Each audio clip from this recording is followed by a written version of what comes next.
Assalamualaikum warahmatullahi wabarakatuh. My name is Ahmad Khalil Rahman, IPN 5A. Di sini saya akan melakukan pengkajian fisik secara head to toe yang bertujuan untuk mendapatkan data tentang keadaan pasien secara lengkap. Selamat sore. Di sini saya Prat Khalilur. Di sini saya akan melakukan tindakan pengkajian fisik head to toe. Yang pertama, persiapkan alat. Yang pertama stetoskop, tensimeter, jam, penlight, garpu tala, sudip lidah, spesium hidung, otoskop, kapas, refleks hammer, penggaris, kopi, gula, garam, cuka, kayu putih, teh, koran atau majalah, format pengkajian, Snellen chart. Itu pemeriksaan kepala.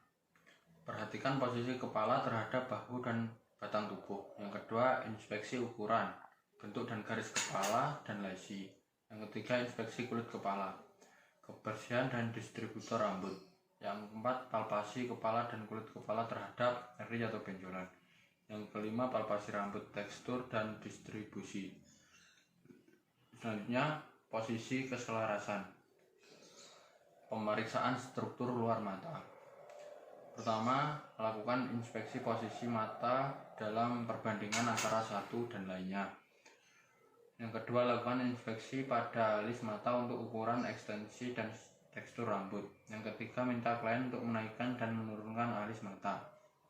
Yang keempat, lakukan inspeksi pada daerah orbital terhadap edema, kemerahan atau jaringan lunak di bawah orbital. Yang kelima, inspeksi posisi dan warna kelopak mata terhadap edema dan benjolan. Yang keenam, minta klien untuk menutup dan membuka mata secara normal. Yang ketujuh, inspeksi permukaan kelopak mata atas dengan meminta klien menutup mata. Jika terjadi lesi, catat ukuran, bentuk, penyebaran dan pengeluaran cairan. Yang kedelapan, perhatikan posisi bulu mata. Yang kesembilan, minta klien untuk membuka mata. Perhatikan frekuensi refleks berkedip. Yang ke-10, inspeksi permukaan kelopak mata terhadap edema dan benjolan. Jika terjadi lesi, catat ukuran, bentuk, penyebaran dan pengeluaran cairan. Yang ke-11, pada bagian apartus lakrimal, inspeksi pada dinding luar atas bagian anterior tulang orbital terhadap edema dan kemerahan. Yang ke-12, palpasi bagian kelenjar lakrimal dengan lembut untuk mendeteksi adanya nyeri. 13. Inspeksi ductus lakrimal, periksa adanya edema dan pengeluaran cairan air mata yang berlebihan.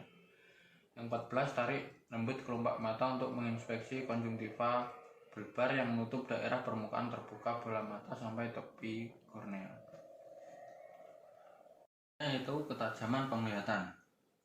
Yang pertama, pastikan cukup pencahayaan. Yang kedua, pastikan apakah klien memakai alat bantu baca. Yang ketiga, minta klien untuk membaca koran atau majalah dengan jarak 30 cm.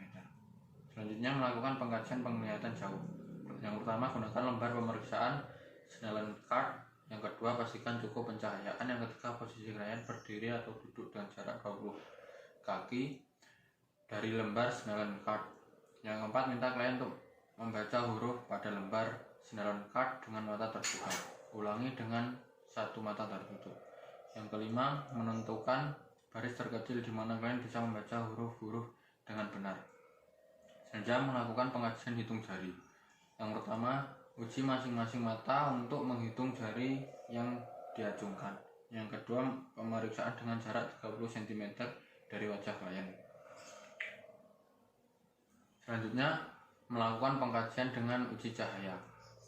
Yang pertama, sinari mata klien dengan penlight dan padamkan. Tanyakan apakah klien melihat cahaya. Selanjutnya, pengkajian lapang pandang penglihatan. Yang pertama, posisi klien duduk atau berdiri, dua kaki, berhadapan dengan ketinggian mata sejajar dengan pemeriksa. Dua, klien menutup satu mata yang lain menatap mata pemeriksa. Yang ketiga, pemeriksa menutup satu mata yang berlawanan arah satu mata klien. Gerakan jari dengan jarak sebanding panjang dengan lengan di luar lapangan penglihatan. Yang kelima, minta klien untuk mengatakan bila melihat jari pemeriksa. Yang keenam, perlahan tarik jari pemeriksa mendekat. Yang ketujuh, ulangi prosedur pada sisi lain. Selalu harus membandingkan titik di mana pemeriksa melihat jari tersebut memasuki lapangan penglihatan pemeriksa dan titik di mana klien melihatnya. Yang ke-8, ulangi prosedur dengan keempat arah pada mata lainnya. Selanjutnya yaitu pengkajian gerakan ekstraokuler. Yang pertama, posisi klien duduk atau berdiri, dua kaki jauhnya berhadapan dengan pemeriksa. Yang kedua, minta klien mengikuti gerakan jari dengan kedua mata, kepala tetap pada posisi menghadap pemeriksa.